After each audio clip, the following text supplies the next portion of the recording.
ध्यानावस्थीनं तदगतेनं केल्याशिवाय माणसाचा उद्धार होऊच शकत नाही. साधना केल्याशिवाय होऊच शकत नाही. नंतर शेवटी पश्चाताप होतो. तो पश्चाताप होऊ नक्की ऐकली ख्यातीन एवढं प्रेम जडलं की मला तुकोबरायांची भेट घ्यायची आहे. चरित्र आपल्यापासून लांब नाही आहे, मला फक्त त्याच्यावर प्रकाश टाकायचा आहे. माहिती आपल्या सर्वांना ते. आणि शोध घेत घेत घेत घेत निघाले. लोकांनी सांगितलं वेडा झाला हा निळा. अरे जो वैकुंठाला गेला त्याला भेटायचं म्हणतोय. आजपर्यंत वैकुंठाला गेलेल्या व्यक्तीला कोणी भेटलंय का? जे वैकुंठाला गेले ते कुठे भेटतात का? पण ज्यानं निस्सीम संकल्प केला, संकल्पात फार मोठी ताकद आहे बरं. रोज एखाद्या रोपट्याला पाणी टाका, ते कधी कधी जळून जातं. पण एखादं रोपट असा संकल्प करतं की ते दगडातून सुद्धा उगतं, त्याला काही गरज लागत नाही. तुम्ही बघा काही काही भिंतीवर रोपटे उगालेले आहेत. याला संकल्प, दृढ संकल्प शक्ती म्हणतात. निळोबारायांनी दृढ संकल्प शक्ती आजमावली. अनुष्ठान केलं, अनुष्ठान माईच्या तीरावर. आणि एवढा अनुष्ठान की कंठावरुद्ध झाला.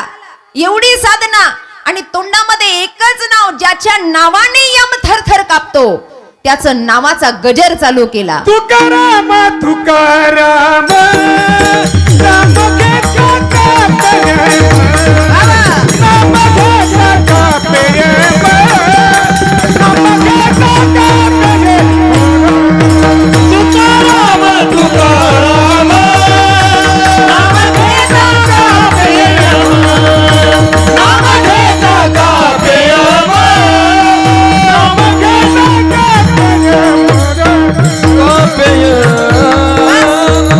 एकच ध्यान, तुकाराम तुकाराम तुकाराम तुकाराम. कंठावरुद्ध झाला. बस स्थिती थांबली शरीराची. आणि अशा अवस्थेमध्ये माय रुक्मिणी म्हणतात भगवंताला, अहो थोडं तुम्हाला काही वाटतं का?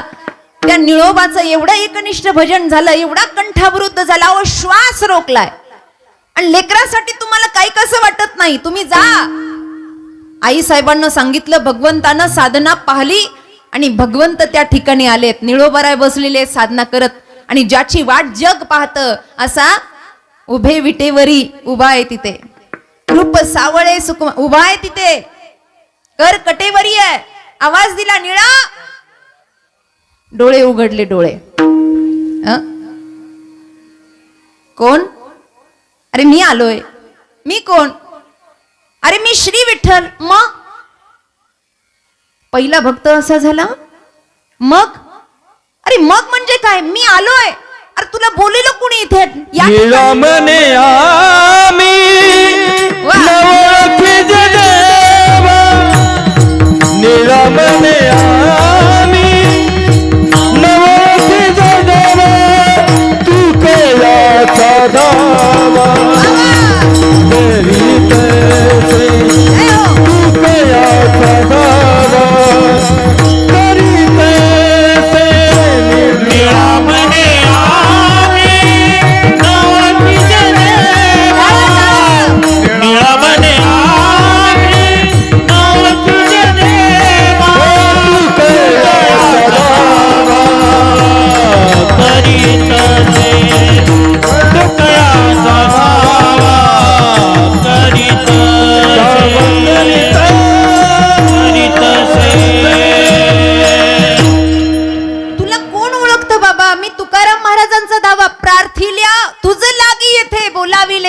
प्रार्थिल्या वाचून आलासी का? तुझं नाव तुकाराम आहे का?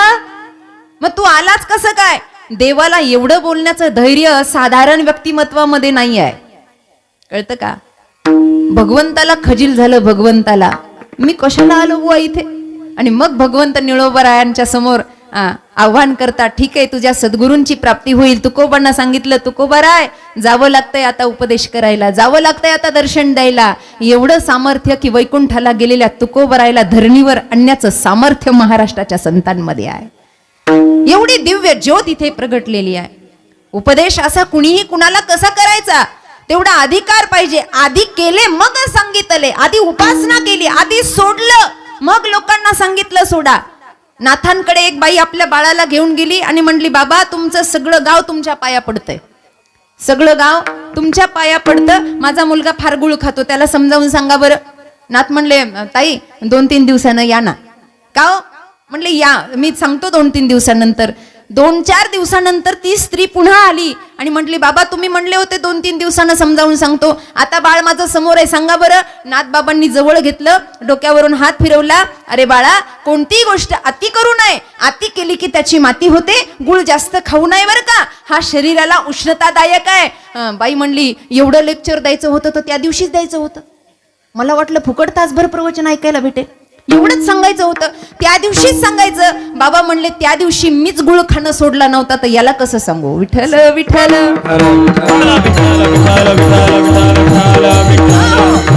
संत अगोदर उपासना करतात, अगोदर त्याग करतात वासनेचा, विकारांचा, साधनेमध्ये परिपक्व होतात आणि मग जगाला उपदेश करतात. म्हणून काही लोक म्हणतात ना, जेवढा संतांचा परिणाम होतो तेवढा साधारण लोकांचा परिणाम होत नाही. अरे साधनाच नाही तर परिणाम जगावर होईल कसा. लोक ऐकतात आणि कपडे झटकून निघून जातात. कीर्तन झाल्यावर बऱ्याच लोकांना कपडे झटकायची सवय असते की नाही? असती ना. उठले की कपडे झटकतात. आमच्या बाया तर लई झटकतात, जसं काय काय लागलंय अंगाला. कपडे झटकले की चालल्या. मी आपलं एकदा सहज विचारलं का म्हणलं कपडे का झटकतात, ते म्हणले घरचं झालं थोडं व्याहेने धाडलं गोड. घरी काय कमी आहे म्हणून तुमचे विचार घेऊन जायचे, तुमचे तुम्हालाच मंडपात राहू द्या. कळलंय का? इथेच सोडून द्यायचं. म्हणून जगावर परिणामच होत नाही, कारण घेऊन जायला शिदोरी तशी परिपक्व नाही आहे. महाराजांनी बोलावण समोर तशी क्रांती घडावी आणि मेलेलं मूल कीर्तनात जिवंत व्हावं. हात बाळापोटी माहेरी गेलं, बाळापोटी माहेरी गेलं, बाळापोटी माहेरी गेलं, बाळापोटी माहेरी गेलं. मेले माणूस कधी तर उठविले, मेले माणूस कधी तर उठविले.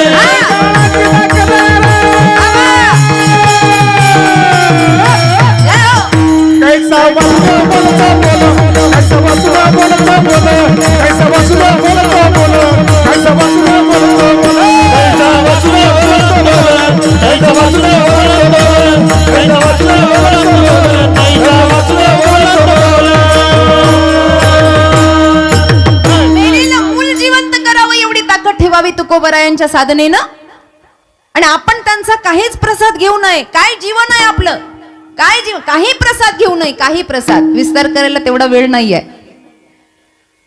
काय प्रसाद घेतला आपण, कुठेही गेलो तर आपल्याला प्रसाद पाहिजे ना. प्रसाद पाहिजे की नाही? प्रसादासाठी किती धडपड आहे, पार एकमेकाच्या अंगावर पडायची वेळ आहे. त्या काल्याच्या कीर्तनाला तर बाया ते खापर घ्यायसाठी तो एकमेकाच्या अंगावर पडता, पण ते खापर नेता घरी. काय तर म्हणा पीठ वाढतं, मग गिरण्या बंद नसतं का झाल्या. अरे कुठं खापर वापरावं, कुठं काय करावं. ठीक आहे, देवाचं म्हणून न्यावं का ते मटकच उचलून न्यावं. काही ना काही प्रसाद पाहिजे ना दादा. प्रसाद पाहिजे की नाही? मग काय प्रसाद घेतला आपण? तुकाराम महाराजाकडून काय प्रसाद घेतला, काय माऊलींकडून प्रसाद घेतला? पसायदान सगळ्याच्या पाटे. काही काही तर चुकीचंच म्हणते, काही म्हणता येत नाही लोकांना नीट. कधी कधी म्हणतात आवाजात, आम्ही गायनात म्हणतो, पण बरेच शब्द चुकलेले असतात काही लोकांकडून. पसायदानाचा प्रसाद काय घेतला? नको सगळं पसायदान नका लक्षात राहू. निदान दुसरी ओवी, जे खळांची तया सत्कर्मी भूता परस्परे पडो मैत्र जीवांचे. एवढं जरी परिवर्तन जीवनात झालं तर जीवन धन्य झालं. एवढा प्रताप आहे पसायदानाचा. काय प्रसाद घेतला आपण, काय प्रसाद घेतला?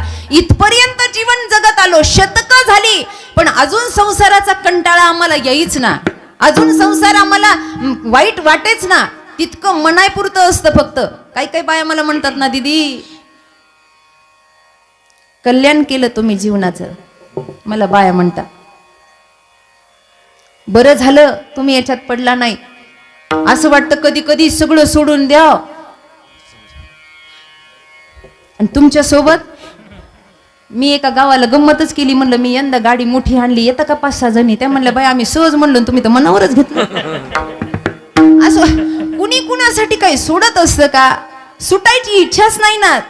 सुटा याचा करीतो उपाय, जो जो पाय गोवी येले. आम्ही त्याच्यातून उपाय करतोय, वेगवेगळे उपाय. उठा जागे वारे आता, हे कशासाठी आहे? उठण्यासाठीच आहे. जागा जागा रे बाईंनो जागा, हे जागा होण्यासाठीच आहे. पण आमची इच्छा नाहीये, तेवढ्या पुरता आम्हाला कंटाळा येतो. कितीही संसार, कितीही लग्न थाटामाटात होऊ द्या, एक गोष्ट लक्षात ठेवा, एक वाक्य असं मनाच्या कुपीत ठेवा. संसाराची सुरुवात गोड आहे पण शेवट कटू आहे. संसाराची सुरुवात गोड आहे शेवट कठीण आहे. परमार्थाची सुरुवात कठीण आहे शेवट गोड आहे. आता इथं बसलेले सगळेच तुम्ही नवरदेव होतात ना? नाही तर मग कुंभमेळा आलाय आता.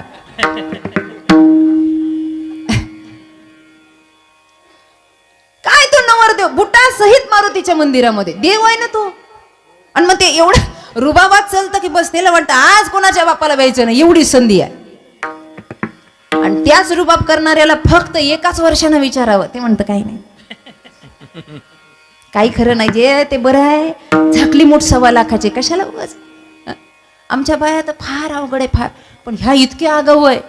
नवऱ्याचे आणि बायकोचे जर भांडणं झाले आमच्यासारखा एखादा महाराज जर मध्ये पडला तर 5 मिनिटं यांचं ऐकून घ्यायचं. आणि 5व्या मिनिटाला जर आपण म्हणलं ना का हो दादा एवढा कशाला त्रास देता, तुम्हाला देवानं बुद्धी दिली, अशा 4 गोष्टी जर सांगायला लागलो ना ही आमच्या तोंडाकडे पातीन म्हणते जाऊ द्या महाराज नका बोलू, तसा पप्याचा बाप बरा आहे. म्हणजे यांनाच आवडत नाही. संसारात कंटाळाच अजून येईना. प्रसाद काय घेतला.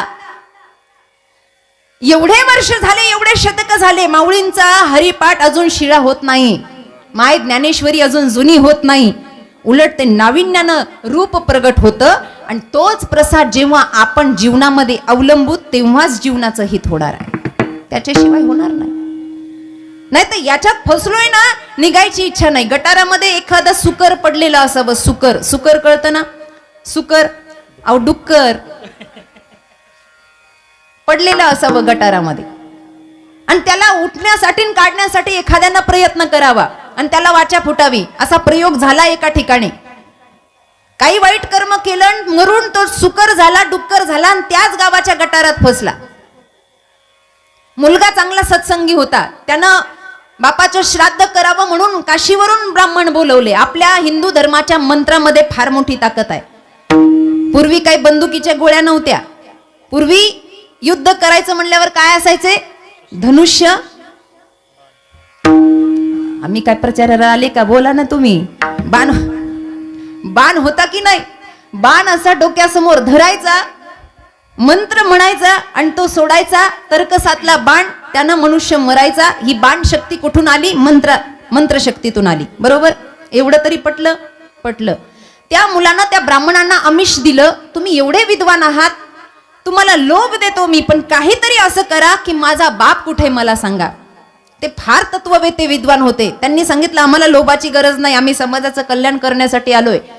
त्यांनी काही मंत्र बोलले आणि त्यांना दिव्य शक्तीने दिसलं. ते म्हणले बाळा काळजी करू नको तुझे वडील याच गावात आहेत फक्त वाईट कर्मामुळे त्यांची स्थिती फार वाईट आहे तुला पाहावल्या जाणार नाही. मुलगाने आग्रह केला नाही म्हणे मला पाहायचंच आहे. ब्राह्मणाने हाताला धरलं गावाच्या बाहेर तो नाला होता त्याच्यात गटारात फसलेले त्या सुकराला दाखवलं आ तुझा बाप आहे म्हणे. तो म्हणलं मला विश्वास नाही आहे. मग आहे ना मग माझ्या बाबांनी काहीतरी बोलावं असं करा आणि 15 दिवस यज्ञ चालू द्या पण याच्यातून त्यांची मुक्तता व्हावी असं काहीतरी करा. ब्राह्मण यज्ञाला बसले. स्वाहाकार जसा चालू झाला समिधा जशा यज्ञामध्ये पडायला लागल्या तसं काही ब्राह्मणांनी सांगितलं उठ वाचा फुटली तुझ्या बापाला तिथे जाऊन विचार की तुला काय हवंय म्हणून. वाचा फुटली जा. हा खरंच गेला. बापानं सांगितलं हो बाळ मी तुझा पिताश्रीच आहे. त्यानं सांगितलं बाबा काय करू तुमच्यासाठी सांगा बोला काय करू. एखादा म्हणला असतं मला याच्यातून काढ. मुलगा म्हणला बाबा या गटारातून तुम्हाला काढू का या जीवनातून तुमची मुक्तता करू का. ते सुकर म्हणलं नको नको असं काही करू नको लय गार वाटतंय बसल्या बसल्या खायला भेटतंय. निघायची इच्छा कुणाची आहे. कुणाला असं वाटतं याच्यातून बाहेर जावं. इच्छा कुणाची नाही पण केल्याशिवाय पर्याय नाही. असं बसल्या बसल्या असं ध्यानावस्थीनं तदगतेनं केल्याशिवाय माणसाचा उद्धार होऊच शकत नाही. साधना केल्याशिवाय होऊच शकत नाही. नंतर शेवटी पश्चाताप होतो. तो पश्चाताप होऊ नये म्हणून अभंगाचं प्रथम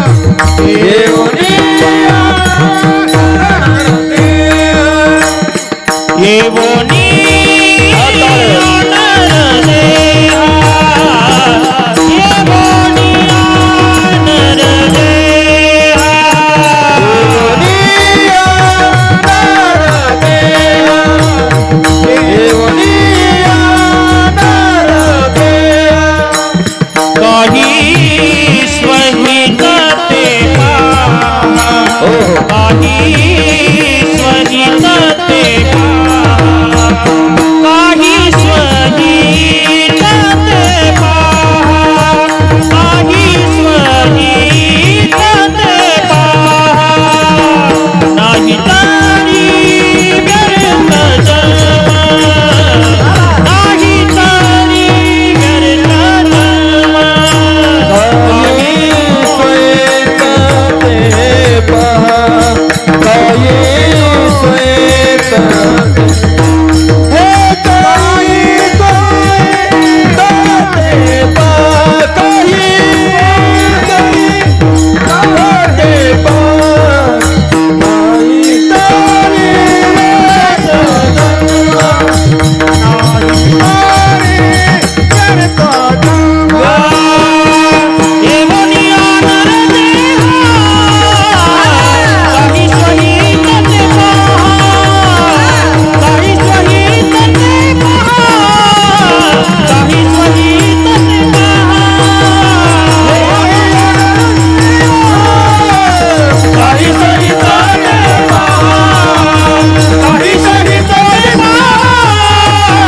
नाही तरी व्यर्थ जन्म.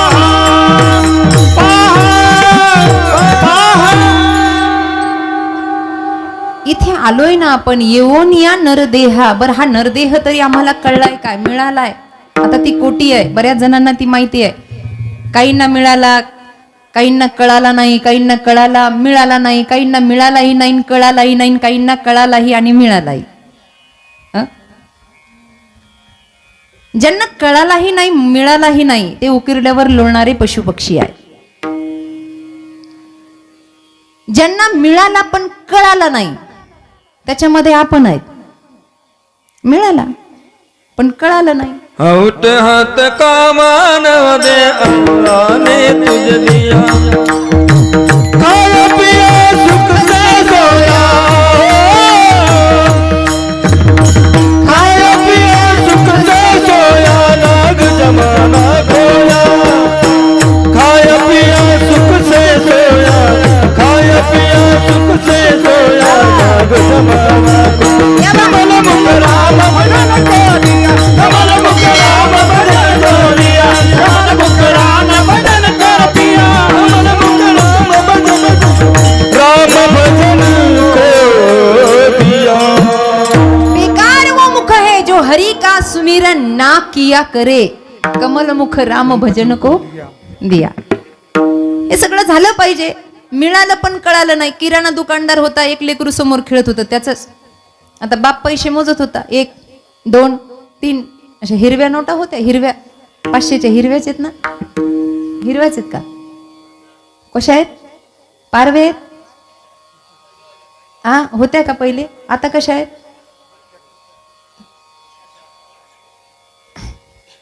कोणाच्या खिशात असले तर काढून तरी पहा कसा कलर आहे. जाऊ द्या. बाप नोटा मोजत होता. एकदा मी असंच म्हणलं गुलाबी नोट, आणि तेव्हा ती बंद झालेली होती. तेव्हापासून नोटेचं नाव घेत नाही मी. असं बाप पैसे मोजत होता, पैसे मोजत होता. पैसे मोजता मोजता लेकरू दुडू आलं, बाबा कागद द्या ना, बाबा कागद द्या, बाबा कागद द्या. त्याने 1-2 नोटा अशा बापाच्या हातातून घेतल्या आणि खेळत खेळत खेळत खेळत असं दारामध्ये गेलं. रस्त्याचं येणं जाणं चालू होतं. बुरटे लोक बरेच तिथून फिरत होते. रस्त्यावरून जाता येता एक जणाची नजर त्या लेकरावर पडली, आणि पडल्यानंतर त्यानं त्या लेकराकडे पाहिलं. ना समज आहे, पण हातात जे आहे ते चांगलं आहे आणि आपल्या कामाचं आहे.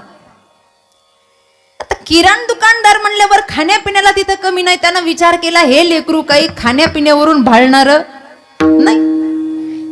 मग त्यानं पटकन काही क्षणात पलीकडच्या गल्लीमध्ये गेला आणि खेळण्याच्या दुकानावरून एक खेळणी आली. तवरत ते लेकरू नक्षीबानं तिथंच खेळत होतं, आणि ती खेळणी आणली आणि लांबून त्या लेकराला ती खेळणी दाखवली. खेळणी दाखवल्यावर त्यानं स्मित हास्य केलं, स्माईल दिली. तो म्हणला, काका मला द्या ना ते. काका म्हणले, मी तुला हे देतो, पण तुझ्या हातातलं मला दे. कारण खेळणं होतं 20 रुपयाचं आणि हातात होते 1000 रुपये. खेळणं किती रुपयाचं? 20 रुपयाचं. फार काही तोटा नाहीये. म्हणलं, ही खेळणी तुला देतो, पण ते हातातलं मला दे. लेकरानं खेळणी घेतली आणि हातातले पैसे त्या भुरट्याला, त्या चोराला दिले, आणि त्याचं कल्याण झालं. दृष्टांत संपला. माझा प्रश्न एवढा आहे, लेकराला नोटा मिळाल्या का कळाल्या हो? फक्त मिळाल्या, कळाल्या नाही. ज्याला कळाल्या तो घेऊन गेला. तसं मानव देह मिळाला, पण याची सार्थकता कशात आहे काही कळत नाही. म्हणून ना भजन आहे, ना वारी आहे, ना पूजन आहे. या लोकांसाठीच हे उपदेश पराभंग आहे. आता तरी पुढे हाची उपदेश नका करू नाश आयुष्याचा, सकळांच्या पाया माझे दंडवत, आपुलाले चित्त शुद्ध करा. यासाठी सगळं हे चांगलं आहे खटाटो. या नरदेहाला आलंय ना, मग स्वतःचं हित कशात आहे? कशात आहे महाराज स्वतःचं हित? भागवतामध्ये, रामायणामध्ये 9 भक्ती सांगितली. या भक्ती व्यतिरिक्त हित कशात नाही आहे. भक्तीत आणि भजनामध्येच हित आहे. मग श्रवणम कीर्तनम यस्य स्मरणम पादसेवनम अर्चनम वंदनम दास्य सख्य आत्मनिवेदनम, यापैकी कोणती तरी एक भक्ती करा. जरुरी नाही की माळ घेऊन देवघराजवळच बसावं. आता थोडं स्पष्ट बोलते, वेगळा अर्थ घेऊ नका. जरुरी नाही की भजन पूजनासाठी आम्हाला वेळच नाही आहे. चालता फिरता भजन करा. नामच एवढं पवित्र आहे की ते कुठे जरी घेतलं तर ती जागा पवित्र होऊन जाते. एवढी नामामध्ये ताकद आहे. शेतामध्ये बसलात, काही लोक हे बघा, ज्यांना आळस आलाय ना ते म्हणतात आमच्याकडून काही होत नाही. अरे तुला करायचं नाही ते सांग ना बाबा, कशाला म्हणतो आमच्याकडून होत नाही? करायला गेलं तर सगळं होतं. जरुरी नाही माळाचा मनकाच फिरवा म्हणून. जिथे बसलं तिथे रामकृष्ण हरी रामकृष्ण. शेतात बसा, ऑफिसमध्ये बसा, शाळेत बसा, ज्या क्षेत्रात तुम्ही असाल, राजकारणात सभेमध्ये बसलात, म्हणा ना रामकृष्ण हरी. काय हरकत आहे? काय अडचण आहे? हित ते करावे देवाचे चिंतन, हित ते करावे देवाचे चिंतन, हित ते करावे देवाचे चिंतन, हित ते करावे देवाचे चिंतन. करणीय मना तुझ भाव, करणीय तुझ भाव, हित ते करावे देवाचे चिंतन, हित ते करावे देवाचे चिंतन. देवाचे आम्हाला तुझ भाव, हित ते करावे देवाचे चिंतन, हित ते करावे देवाचे चिंतन. आपलं हित करून घ्यायचं, देवाचं चिंतन करायचं. ऐका, काय हरकत आहे? या तोंडानं रिकामी बडबड केल्यापेक्षा, जगाचा बायोडोटा गोळा केल्यापेक्षा, हे बघा एक गोष्ट लक्षात ठेवा, संसारिकानं कधीतरी मुक व्हावं. व्यर्थ गलबला करू नका. काय सांगितलं हे? ग्रहस्थ्यांनी मुक व्हावं आणि साधूंनी बोलकं व्हावं. ज्या दिवशी ग्रहस्थी मुका होतो तेव्हा सुख येतं, आणि ज्या दिवशी साधू बोलका होतो त्या दिवशी माय ज्ञानेश्वरी सारखा ग्रंथ घडतो. आपल्याला तो प्रसाद पाहिजे ना, तुकोबरायांचा गाथा पाहिजे ना. त्यांनी बोलकं व्हावं आणि आपण मुक होऊन अंतर्ध्यानी व्हावं आणि भगवंताचा नाम जप करावा. ज्यांना नामाची आवड आहे त्यांनी नाम जप करावं. स्वतःचं हित कशा कशामध्ये आहे? एक तर देशाची सेवा करावी, अनाथांची सेवा करावी, गो सेवा करावी, साधू गो ब्राह्मणांची सेवा करावी. जरुरी नाही माळ जपतोय आणि दुसऱ्याला धन देत नाही, काय उपयोग त्याच्या माळ जपण्याचा? त्यापेक्षा गोरगरिबांची सेवा करतोय, घरामध्ये पंक्ती चालू आहे. काही काही लोकांना मोठेपणा दाखवायची फार सवय आहे. थोडंसं विषयांतर होईल पण बोलते. मोठेपणा दाखवायची फार सवय आहे. घ्या ना माझा हात मोडता का, इथून उपाशी जाता का, त्याला उलटे होतात, नंतर एवढं खाऊ घालतंय. अरे पण रोडवर कोणीतरी उपाशी बसलेला आहे, त्याच्या पोटामध्ये अन्न द्या ना. ही सुद्धा भगवंताची सेवा आहे, त्याने सुद्धा माणसाचं हितच होत आहे. 2 गोष्टीसाठी देह पडावा. एक तर माऊली माऊली म्हणत देह पडावा, नाही तर देशाची सेवा करता करता रणांगणात आपला देह पडावा. निदान एवढं तरी या भारताच्या भूमीत व्हावं. देह जावा अथवा राव पांडुरंगी दृढ भाव, जोडी आनंद ते पंढरीनाथ. देह जावा अथवा राव पांडुरंगी दृढ भाव, शरण जोडी सर्वथा आनंद ते पंढरीनाथ. देह जाओ अथवा राहो, बस आम्हाला हे करायचंय. छत्रपती शिवाजी महाराजांचा आदर्श घ्या, शंभू राजांचा आदर्श. काहीतरी करा, कुछ काम करके जाना. दुनिया से जाने वाले कुछ काम करके जाना.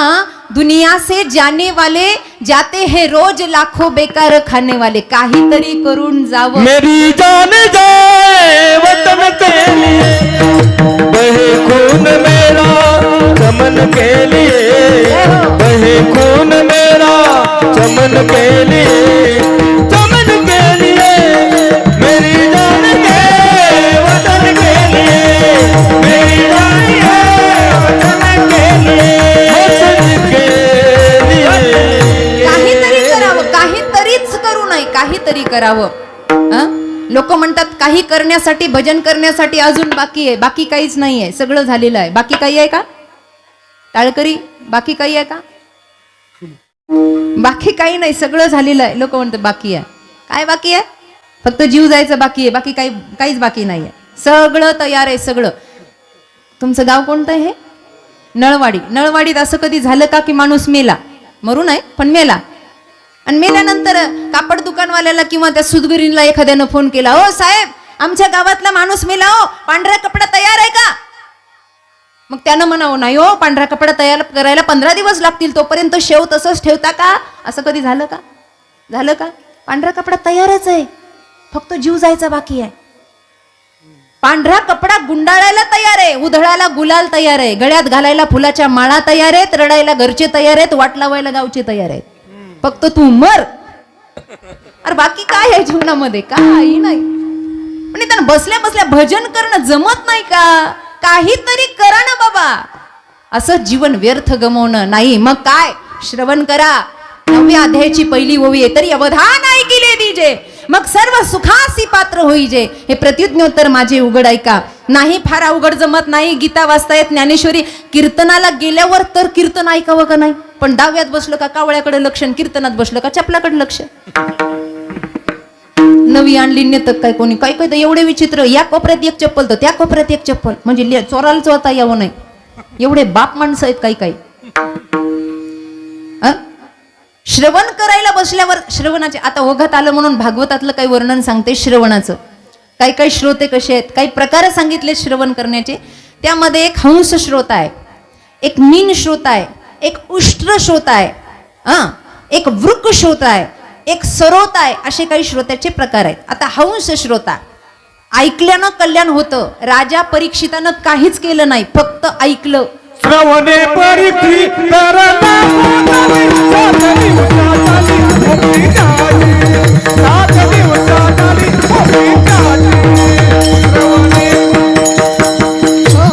पावणे 12 झालेत. राजा योगेंद्र शुकाचार्यांनी फक्त सांगितलं आणि राजानं ऐकलं. ऐकण्यानं श्रवण होतं, म्हणून हंस श्रोता. आता हंस कसा आहे? हंस पाहिला? हंस कसा आहे? दूध वेगळं आणि पाणी वेगळं, हा हंस श्रोता आहे. तसं दृष्टांत आणि सिद्धांताची कीर्तनकाराने कथाकारानं जोड लावली आणि हंस वृत्तीचा श्रोता जर बसलेला असला तर तो दृष्टांताकडे फार लक्ष देत नाही, तो फक्त सिद्धांत घेतो. काही काहीचं फक्त दृष्टांताकडे लक्ष असतं. हा हंस फक्त गोड मनाला लागणार, पाहेपा दूध पवित्र आणि गोड, जे त्वचेच्या पदराआड असतं, गोचिड ज्याला कधीही ग्रहण करत नाही. पण हंस मात्र फक्त दूध घेतो, पाणी बाजूला काढून टाकतो. हा हंस श्रोता आहे कीर्तनात बसलेला.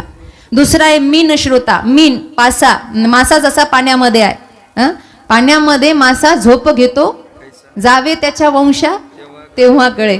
ते त्याच्यातल्या त्याच्यातच मग्न असतं. तसं मीन श्रोता जर कीर्तनात बसला तर तो एवढा तल्लीन असतो, एवढा तल्लीन असतो, एवढा तल्लीन. आता 8-10 दिवसापूर्वी घडलेला दृष्टांत आहे. कीर्तनात बसले 2 जण अशा समोर. आता ओळखीचे माणसं असल्यावर मला चेष्टा मस्करी करायची सवय. समोर बसलेले, आपलं माझं लक्ष चाललं, ते शेजार तर त्याच्या अंगावर एवढं पडत होतं झोपेत, एवढ्या डुकल्या घेत होतं का डायरेक्ट अंगावर पडायचं. आता मला हसू यायचं, पण कीर्तनात हसावं कसं? स्त्री म्हणून एक मर्यादा आहे, कुठे कसंही वागता येत नाही. समोरचा व्यक्ती त्याच्या अंगावर पडायचा. त्यानं एकदा सहन केलं, 2दा सहन केलं, 3दा सहन केलं, माझ्या देखत चालू कीर्तनात त्याच्या टाळक्यात मारली त्यानं. मला काय अक्कल विक्कल आहे का नाही का? देव देत होता ते मग चाळणी घेऊन गेला होता बुद्धी वाटताना. कुठे गेले म्हणलं? हे कीर्तन असं झोपतात का म्हणला? एवढं झोपतात का? माझ्या अंगावर पार मी पडायला लागलो म्हणला, एवढं झोपतात का? ते त्याला खवळलं बरं का, मला लई बरं वाटलं. आणि कीर्तन झाल्यावर मी म्हणलं दादा हे असे श्रोते असले ना तर कीर्तनाला रंग येतो बरं का. तर म्हणलं काय झालं दीदी. म्हणलं तुम्ही त्याच्या डोक्यात फटका मारला आणि तुम्ही किती छान कीर्तन आहे, तुम्हाला विक्षेप होत होता. ते म्हणलं तसा गैरसमज करू नका, ते अंगावर पडत होतं आणि माझी झोप मोडीत होतं. म्हणजे आपल्याच नादात काही जगाशी घेणं देणंच नाही. मीन श्रोता असा आहे तो आपल्याच रंगानं परिपूर्ण. पाण्यामध्ये जसा त्याचाच अनुभव त्याला आहे तसा एक उत्तम श्रोता आहे. काही वृक शोधे दुसऱ्याला ऐकू देत नाही, आपणही ऐकत नाही. काही काही लोकांना तर तोंडात अशी नख खायची सवय कीर्तनात, असे नख खाती नाही शेजारच्या सांगावर थू. तो पाहुणा आहे का रावळा आहे काही पाहणार नाही. काही उष्ट्र श्रोत आहेत उंटासारखे, उंट असा उंच आहे आणि तो जात असताना त्याला हिरवा पाला कधीच दिसत नाही, त्याला दिसतात काटे. तसे काही उंट श्रोते, उंट वृत्तीचे श्रोते आहेत, ते फक्त दृष्टांताकडेच लक्ष देतात, सिद्धांत त्यांना कधी पटतच नाही. विठ्ठल विठ्ठल. मग श्रवण करा, श्रवणानं माणसाचं कल्याण होतं. चिंतन करा, श्रवणम कीर्तनम यस्य. कीर्तन म्हणजे भगवंताचा गुणानुवाद करा. श्रवणम कीर्तनम यस्य स्मरणम. आपण काय ऐकलं काय पाहिलं याचं स्मरण करा. देवघरामध्ये गेलो, देवळामध्ये गेलो, ज्या देवाला पाहिलं त्याला पुन्हा पुन्हा पाहत राहणं याला स्मरण असं म्हणतात. स्मरण करा.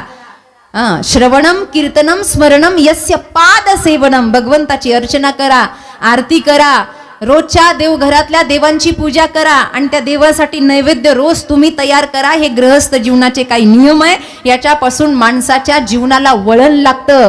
एवढं जरी झालं नाही तर निदान एक घडी आधी मै पुण्यात तुलसी संगत साधू की हरे कोटी अपराध. यापैकी काही घडलं नाही तर सहज बोलणे हितोपदेश. ज्यांच्या बोलण्यानं माणसाचं कल्याण होतं अशा ज्ञानोबा तुकोबांच्या विचारात तरी माणसानं राहावं. कारण का येवोनिया नरदेहा काही स्वहित ते पहा.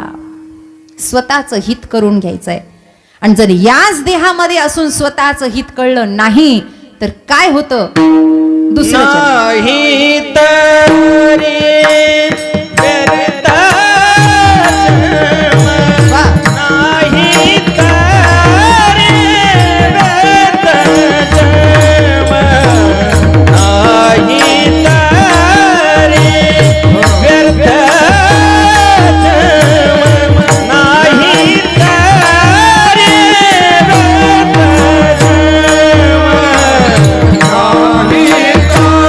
तरी व्यर्थ जन्म.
प्रमाण हे मनाला लागण्यासारखं आहे.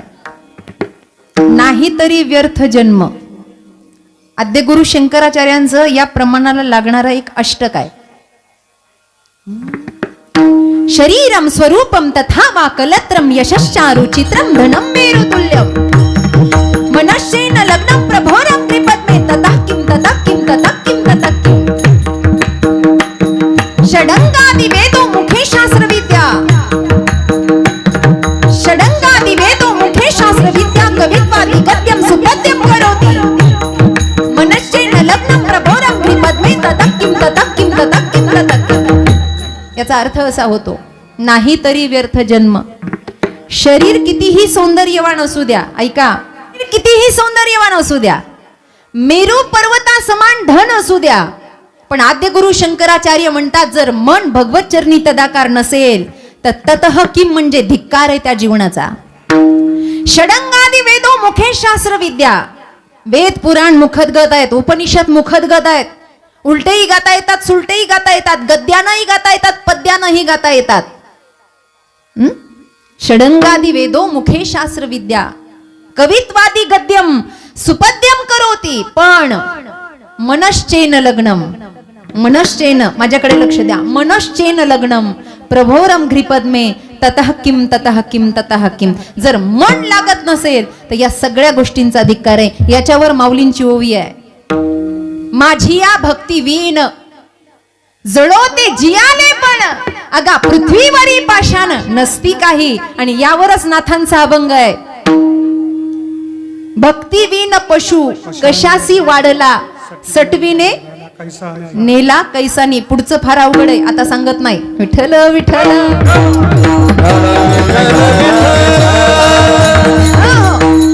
ही प्रमाण आणि ही सूत्र कशासाठी आहेत? फक्त आपल्यासाठी. नाही तरी व्यर्थ जन्म. अरे इथे आलो आणि काहीच केलं नाही असं तोंड घेऊन वरती कसं जायचं? लाज वाटली पाहिजे ना आपल्याला. पाहुण्याच्या घरी जाताना, साधू दर्शनाला जाताना, मंदिरात जाताना, लेकी बाळीच्या घरी जाताना आपण खाली हातानं जात नाही, वरती खाली हातानं जायचं कसं? मग किती गुंठे घेऊन जायचं? का सोन्याचा भाव वाढलाय, तोळे न्यायचेत बोला.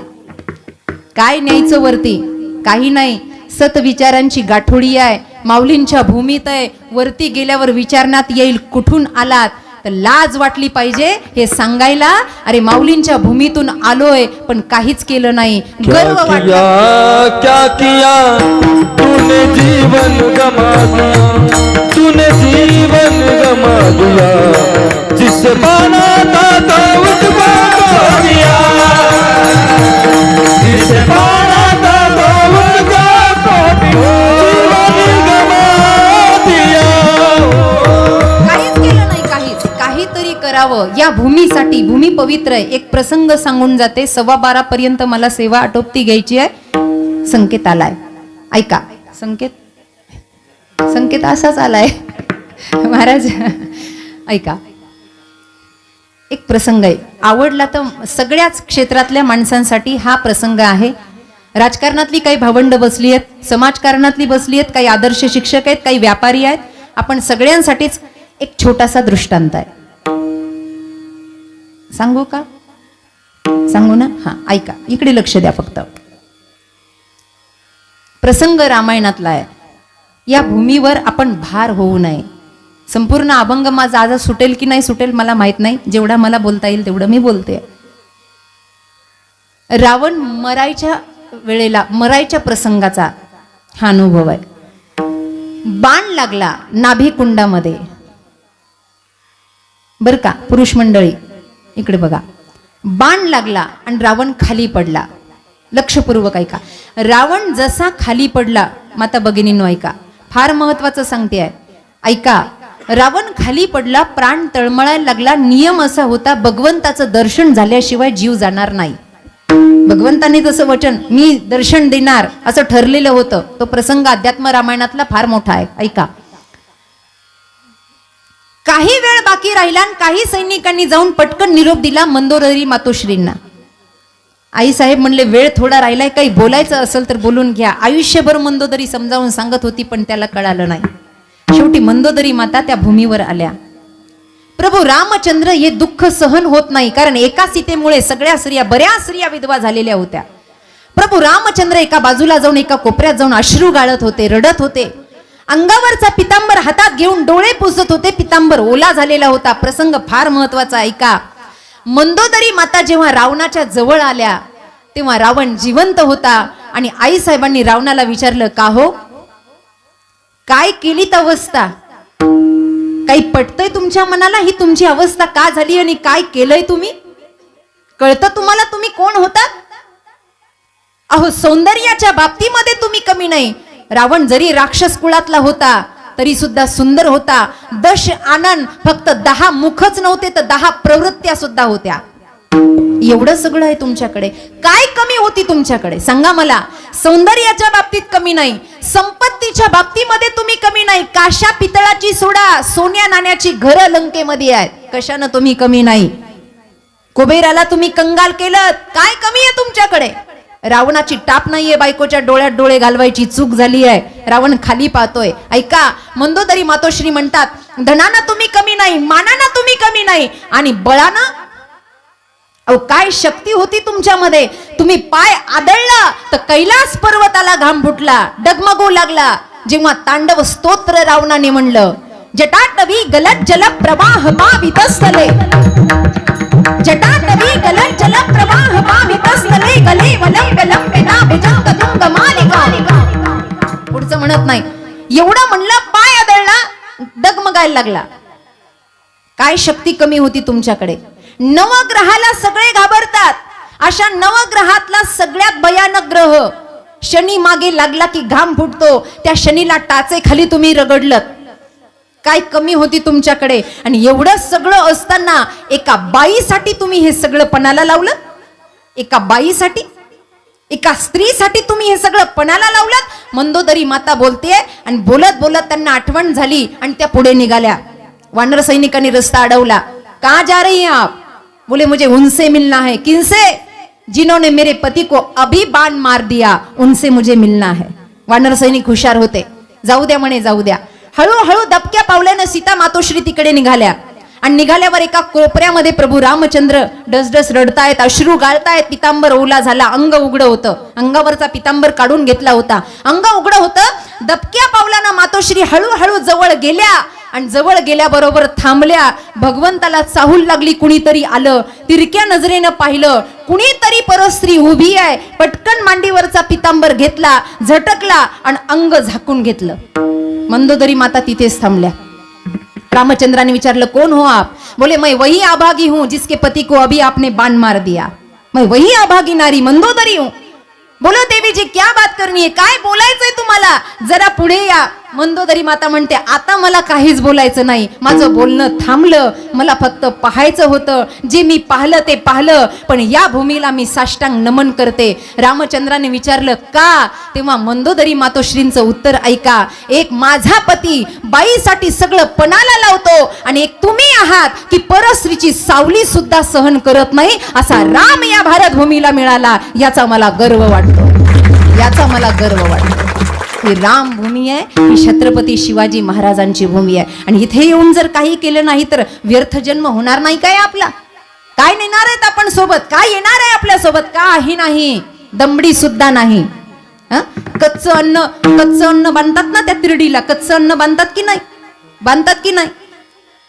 हे ऐकून घेत जा. जिवंत आहे तोवरक. मेल्यावर आपण जर डोकावून पाहायला गेलो तर चौघ पळून जाते खांदेकरी, आणि ते पाहायला मिळत नसतं मेल्यावर. ते कच्चं अन्न बांधतात ना अमान.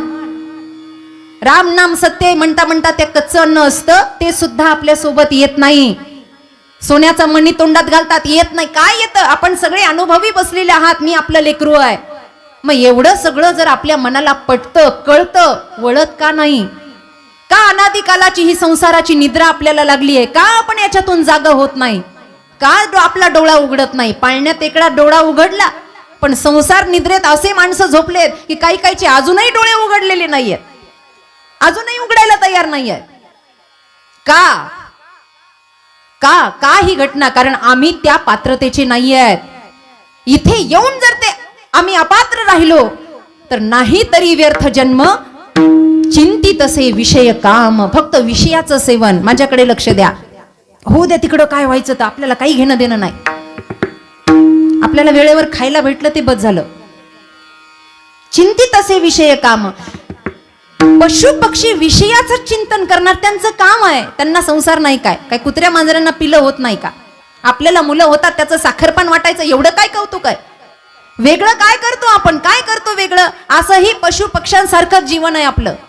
तुम्ही बघा, मनुष्य देह, या मनुष्य देहाला सगळ्या उपाध्या पशु पक्ष्याच्या आहेत.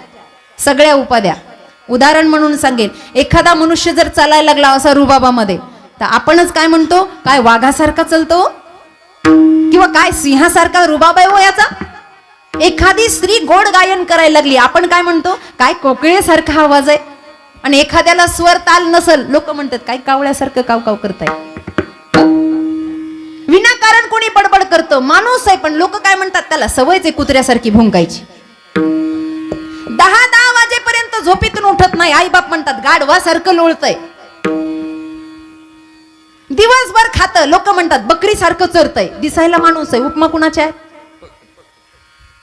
डोळे चांगले आहेत, वा काय मृगनयनी आहे, काय गजकामिनी आहे, काय गजकर्ण आहे. या सगळ्या उपाध्या पशु पक्ष्यांच्या आहे. मग माणसाचं माणसाजवळ आहे काय?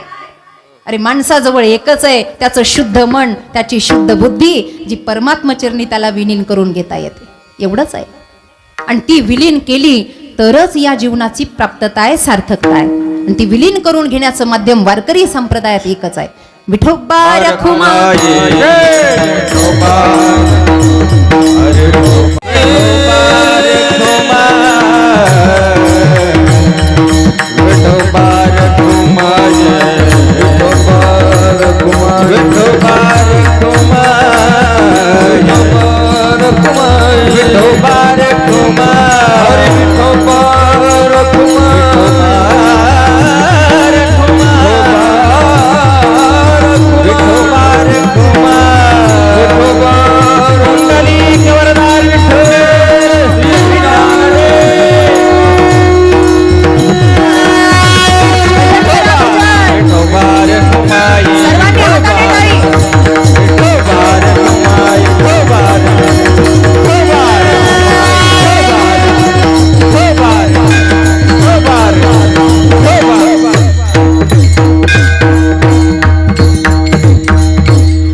शबाश शबाश शबाश शबाश. हे असं बोललं पाहिजे, उठलं पाहिजे, काहीतरी तेज आलं पाहिजे. निळोबराय म्हणतात, पशु विषय सेवेती तया परी तुझी स्थिती, निळा मने व्यर्थ गेला, प्राणी भूमी भार झाला. आज आईचं पुण्यस्मरण आहे. बऱ्याच लोकांना असं वाटतं की आईवर बोलावं. मी बऱ्याच माझ्या कीर्तनात प्रवचनात सांगते, आई बापावर बोलणं मला नाही जमत. कारण ज्यांनी सेवा केली, जसं नाथांचं आपण प्रकरण ऐकलं गुळाचं, ज्यांनी सेवा केली त्यांनी बोलावं आई बापावर. आम्ही घर सोडून तुमच्यासाठी बाहेर आलोय, 20-20 वर्ष झाले घरी जायला नाही, आईला पाहिलं नाही, काय आई बापावर बोलावं. पण मला जेवढं कळतं, जेवढं माझ्या गुरु महाराजांनी सांगितलं, आपण ओळखता श्री स्वामी सागरानंद सरस्वती महाराज, त्यांच्या सानिध्यात आमचं जीवन घडलं. आमच्यासाठी तेच आमचे आई बाप आहेत. 102 वयापर्यंत जगले. अण्णांना माहिती आहे, नवरात्रामध्ये कीर्तन होतं, स्वामीजींची शेवटची वेळ होती. दिवाळीमध्ये स्वामीजींनी देह ठेवला, त्यांच्याजवळ आम्ही राहिलो, वाढलो. आमचे बाबा तर लहानपणी गेले, म्हणून फार विस्तार करत नाही या सगळ्या गोष्टींचा. पण मला जेवढं स्वामीजींच्या सानिध्यात राहून कळलं, तेवढे काही शब्द सांगून जाते की आई बापावर काय बोलायचं. जे बोलतात मी त्यांच्या पाया पडते की तुमच्यावर मेहरबानी आहे देवाची की तुम्ही एवढा आई बापावर बोलता, तुम्हाला शब्द आहे, मला नाही भाऊ शब्द. त्यांनी मला एकदा कुणीतरी विचारलं, असं का तुम्ही म्हणता? तर मी त्यांना सरळ सांगितलं, आई म्हणजे समुद्र आहे आणि बाप म्हणजे आकाश आहे. कधी आकाशाला कोंडता येत नाही आणि समुद्राला बंदिस्त करता येत नाही. काय बोलायचं आई बापावर, काय बोलायचं? आणि आपण बोलून बोलून तोंडाला फेस आला तरी काय त्यांचे ऋण फिटणार आहे का? अरे वेडांनो, शेवटपर्यंत काही काही लोक अभिमानानं सांगता मी आईला सांभाळतो, मी बापाला सांभाळतो. हा गैरसमज असला तर आजच काढून टाका. कितीही पैसा असला आणि किती नोकर चाकर लावले तर आपण आई बापाला सांभाळत नाही, शेवटच्या श्वासापर्यंत ते आपल्याला सांभाळतात. हे त्यांचे उपकार आहेत आपल्यावर. ते आपल्याला सांभाळतात, ते आपलं लक्ष ठेवतात. राजकारणात असो, समाजकारणात असो, महाराज असो, इथं जेवढे वयोवृद्ध बसलेले आहेत त्यांना विचारा त्यांच्या मुलांकडे त्यांचं किती लक्ष आहे. जुना काळ सांगते किती लक्ष आहे. आई आई आई आई आई. मी एक प्रसंग वाचलेला आहे, अनुभव तर माझाही आहे, मलाही माझ्या आईची आठवण येते. एवढंच आहे फरक की तुम्हाला आईची आठवण आल्यावर तुम्ही आईकडे जाता, फोन लावता. मला आईची आठवण आली की मी माऊलींच्या दर्शनाला जाते. असं कधी कधी कार्यक्रमाच्या घाईमध्ये कधी कधी बराच वेळ दर्शन होत नाही, पण मनातून माऊलींची सुद्धा तशीच कृपा आहे. माऊलीला माहिती आहे हिला आई आठवण दिली की ही पळत येते माझ्याकडे. दुसरं काही पर्याय नाही. भगिनी निवेदितांचा एक प्रसंग आहे, थोडासा सांगून जाईल. जेव्हा भगिनी निवेदिता यांनी संन्यास घेतला, विवेकानंदांच्या गुरु बहीण, तेव्हा त्यांना कुणीतरी विचारलं होतं की आप माँ की उपासना करती. त्या सुद्धा आईच्या उपासक होत्या. आईच्या म्हणजे परंबा भगवतीच्या. त्या म्हणायच्या मला आई याच्यामध्येच दिसते. पण त्यांनी एक प्रसंग सांगितला, लपंडावाचा खेळ त्यांच्या चरित्रात आलेला आहे. लपंडावाचा खेळ तो थोडासा सांगून जाईल. लपंडाव, आता तुम्ही सगळी पुरुष मंडळी कामासाठी बाहेर जाता, आमचं माता भगिनी मंडळ घरामध्ये असतं. काय होतं, एक चिमुरडं असं 5-6 वर्षाचं, हे छोटे बालक समोर बसलेले, ते आईकडे जातात. आता मोबाईल निघाले म्हणून पोरांचं लक्ष आई बापाकडे नाही, पण पूर्वीचा काळ ते आईकडे दुडू दुडू धावत जाताना आईच्या हनुवटीला धरतन म्हणतं आई माझ्यासोबत खेळणं. अगं कुणीच खेळत नाही माझ्यासोबत, मी लहान आहे ना, मला कुणी खेळात घेत नाही, आई खेळणं माझ्यासोबत, आई खेळणं माझ्यासोबत. आणि मग ती आई किती सासूरवाशी नसले, मी पहिलं सांगते आताच सांगत नाही, पहिला सासूरवाशी नसली तरी ते कामामध्ये वेळ काढून ती त्या लेकरासोबत खेळते. आणि खेळता खेळता खेळता खेळता ते म्हणतं आई आपण असं करू, लपवा छपवी खेळू, म्हणजे लपंडावाचा खेळ खेळू. मग आई असं करतो, मी लपतो, तू डोळे झाक. आता खोटं खोटं मला सांगा, घर सगळं आईच्या पाठ आहे का लेकराच्या पाठ आहे? आईच्या पाठ आहे. मग ती काय म्हणते, बाळा मी डोळे झाकते, तू लपायला जा. आई डोळे बंद करते आणि लेकरू लपायला जातं. बरं, ते लपायला गेल्यावर आई एवढी हुशार, आई म्हणते अरे मागच्या पडद्याजवळ जाऊ नको, सकाळीच काचाची बाटली फुटली आहे, पायात घुसल. म्हणजे हिला माहिती ते कुठे लपणार आहे म्हणून.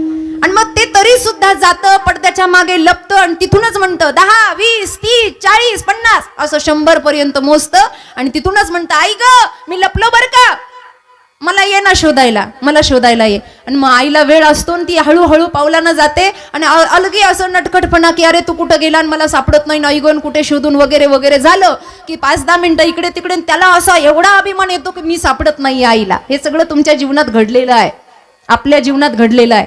आणि मग पटकन आई पकडते आणि ते आईला मिठी मारतं, सापडलो, आता आई तू लप, आता मी डोळे झाकतो. गंमत अशी आहे, लेकरू बैठकीमध्ये उभा राहतं आणि डोळे झाकतं आणि तो म्हणतो आई आता तू लपायला जा. मी डोळे बंद की आई लप बरं.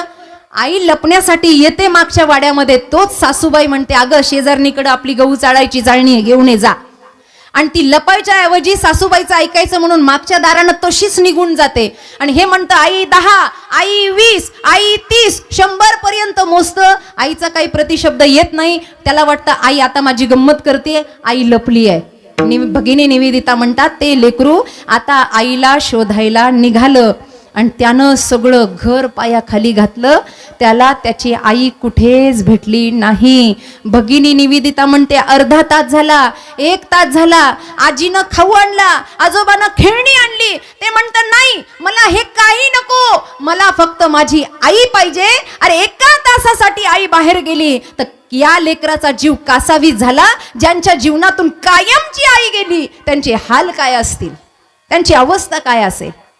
म्हणून आई बाप जिवंत आहे तोपर्यंत कमवून ठेवा, त्यांची शाबासकीची थाप देवाच्या बरोबरीची आहे, देवाच्या बरोबरीची. ते गेल्यावर कमवण्यात काही तथ्य नाही आहे.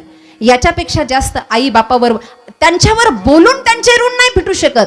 त्यांच्या चरणी आपण तदाकार किती झालोय, त्यांची सेवा किती, त्यांना बोललो किती. अरे काही काही माणसं अशी आहेत, आता आमचं पुण्यामध्ये प्रवचन झालं, आता आम्हाला काही माहित नसतं, प्रवचनाच्या 5 मिनिटं आम्ही पोहोचलेलो असतो, फार आग्रह झाला, आता ते प्रवचन भले भले मी सोडून दिले, काही काही महत्वाच्या ठिकाणी जाते, प्रवचनाला बसलो मी त्या मुलांवर एवढी बोलले, आई गेली, 4 मुलं होते 4, आणि मुलांवर एवढे बोलले मी, एवढे बोलले, मुलं अशी राम लक्ष्मण भरत शत्रुघ्न वगैरे वगैरे झालं, तर आम्हाला बोलायचं सांगितलं, मी बोलले, जेवढं चिंतन सांगायचं तेवढं सांगितलं. आणि प्रवचन झाल्यावर एक जण मला म्हणला, महाराज काय तुम्ही त्या पोराची स्तुती केली, अहो अन्न करता करता ती आई गोठ्यात मेली म्हणे, पण त्या लेकरांनी सेवा केली नाही. असं आहे का या महाराष्ट्राच्या भूमीत, या भारताच्या भूमीत? असं व्हायला नको, कारण संत विचारांची सांगड आहे आपल्या जवळ, चांगले विचार आहेत आपल्या जवळ. आज या दराडे परिवाराचे 3 सुपुत्र आहेत, वयानं मोठे झाले, समाजाची बांधिलकी जपतायत, घर परिवार सांभाळता सांभाळता आपल्या आई बापाचं ऋण व्यक्त व्हावं म्हणून अन्नदान व्हावं, ज्ञानदान व्हावं, हा दराडे परिवाराचा संकल्प आहे. मी त्यांना धन्यवाद देईल की तुम्ही हे चांगले कामं करतात. असंच करा, आपल्या मातृपित्राच्या उद्धारासाठी काहीतरी चांगलं करा. 10वा 13वा असला की ब्राह्मण काहीतरी सोडायला सांगतो, काहीतरी सोडा, एखादी आवडती वस्तू सोडा, काहीतरी संकल्प घ्या. मग आई बापाच्या प्रित्यर्थ त्यांच्या उद्धारासाठी काय सोडायचं? काही लोक चहा सोडतात. आता चहानं काय आई बापाचा उद्धार होणार आहे काय? सोडायचंच आहे ना, तर खोटं बोलणं सोडा, वाईट वागणं सोडा, दुसऱ्याच्या धनावर प्रवृत्ती असेल तर ती सोडा. अरे जेवढं मुलं या जगात चांगले वागतील ना, त्याचं पुण्य आई बापाला चांगली जागा मिळेल. कळतंय का? आणि ते जर आपण केलं तरच खरं पुण्य स्मरण हे पवित्रतेनं पार पडेल. म्हणून आमची ताई साहेब, आमचे ही 3 भावंड दराडे परिवाराचे आदरणीय श्री सुदामदादा असतील, मधुकर दादा असतील, श्री रामदास दादा असतील आणि चंद्रभागा ताई असेल, आई बाप गेल्यानंतर भावंडांनी हातात हात धरून राहावं आणि आई बापांच्या विचारावर चलावं, ही त्यांना खरी भावपूर्ण श्रद्धांजली असते. म्हणून या ठिकाणी कीर्तन सेवा माझ्याकडे आली. आमचे दशरथजी खैरनार आणि आदरणीय अण्णा या ठिकाणी समोर चासगावचे बसलेले, त्यांच्याकडे आम्ही नवरात्रामध्ये येतो सेवा करण्यासाठी. या मंडळींनी मला दराडे परिवाराचा अल्प परिचय दिला आणि माझं भाग्य समजते की या पुण्यवान आईची सेवा करण्याची संधी मला प्राप्त झाली. जे वाईट वाटलं असेल ते माझ्या बुद्धीचा दोष, जे चांगलं वाटलं असेल ते माझ्या गुरुघरचा प्रसाद. ना तरी बालक बोबडा बोली, का वाकुडा विचुका पाऊली, तरी चोज करुनी माऊली रिजे जेवी. आदरणीय सर्व टाळकरी मंडळ, माझे पितृतुल्य आणि माझी भावंड, सुंदर आवाज आहेत. महाराज आपलं नाव काय आहे? शांताराम महाराज, नवनाथ महाराज, भरतरीनाथ महाराज. बघा सगळे नाथच गोळा झाले तिथं. पुन्हा विठ्ठल सुद्धा आहे आणि यांना वारंवार संकेत करायला संकेत महाराज आहे आणि गोड वादन आहे बरं. एवढ्या लहान वयामध्ये एवढं आपल्या पंचकृषीचं भूषण आहे. नाही तर भल्या भल्यांना कळत नाही, भल्या भल्यांना कळत नाही. कीर्तनाच्या आधी विचारतात ना, पकवास कितीत लावायचा. आमच्या गुरुबंधू सोबत असे जाडे जोडे होते. आम्ही एकदा कीर्तनाला गेलो, तिथं त्यांना विचारलं नाही, असंच बसल्या बसल्या म्हणले, ओ महाराजांना विचारा ना पकवास किती मध्ये लावावा. ते म्हणले, महाराज एवढे जाडे, 9-10 मध्ये लावा. आता तुम्हाला कळलं की नाही कळलं माहित नाही. 9-10 मध्ये काय पकव, त्याचं काय ठरलेलं आहे ना बाबा. म्हणजे अगदी लहान वयामध्ये एवढं ज्ञान होणं, संकेत महाराजावर आई वडिलांची आशीर्वाद आणि देवाची कृपा आहे. म्हणून आपण सर्वांचं मला दर्शन झालं, भाग्यवान आहे मी. आपली सेवा मला घडली. काही चुकलं असेल तर क्षमादान द्या. माऊलींचा अभंग घेऊ. भैरवी घ्यायची आहे का शेवटची? चाल नाही. ज्ञानेश्वर माऊली